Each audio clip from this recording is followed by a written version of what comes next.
It breaks my heart to think that there are 9 countries who are still holding back on even a ceasefire. What is happening in Gaza is at the moment, more than 81% of the people have been displaced. They've been put into temporary accommodation that has been bombed. Their soil is being destroyed. The hospitals have been bombed. In addition to that, when I visited Gaza in 2006, that was the last time, the importance of the bakeries. Having Plautoacta were the bakeries were so important. And the putting together of an entirely unaccountable body, the Gaza Global Foundation, located in Switzerland, from which its head has resigned because he has said he cannot work with an agency that supplies, that is not in accordance with international law, that militarises aid and so on. And actually one of the things you should look at is what is in the boxes that they're distributing. Far be it from me to speak about any delay in anyone getting any relief, but they are branded products being gawk-redded for the future private sector of retail. You just look at the wrappings. Imagine giving a starving person something wrapped in your own brand so that you will have opportunities in the future. I think the time has come. This is when in fact nobody would justify what took place in last October. I condemned it and so did others. But I have to say that in my recent years as president, when I criticise Prime Minister Netanyahu for his actions, I know, because I have been often interviewed in Harrods before, there are people in Israel who don't support him. There are people all over the world who don't support him.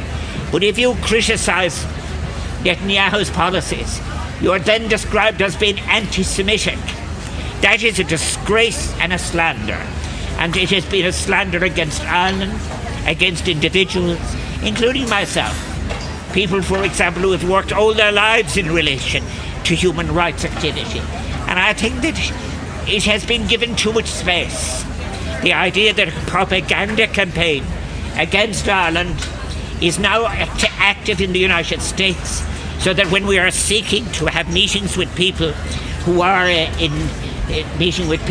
for example, interested in investing in Ireland, they're being contacted in advance with a suggestion by saying, you must open by asking, why is Ireland so against the United States position on Israel? And what happens, of course, is this.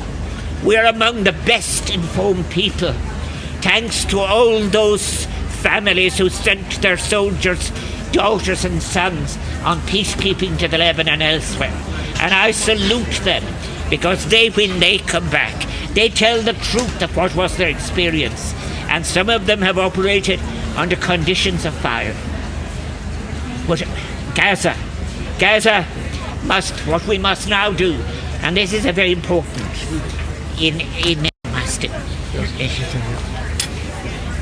I think that That's fine there. No, I just want to say that, and it is very important to me, is the proposal I made at the famine commemoration in Kilmallock. There is an opportunity for the General Assembly. If the Security Council doesn't act, the General Assembly can, under special measures for peace, it can have a special session and it can override the Security Council. And in fact, contrary to what has been said, that this has been only used in the case of Korea, it has been used 11 times. And now is the time. Today is the day for food and medical aid and water to be made available. And I salute all those who are trying to do that.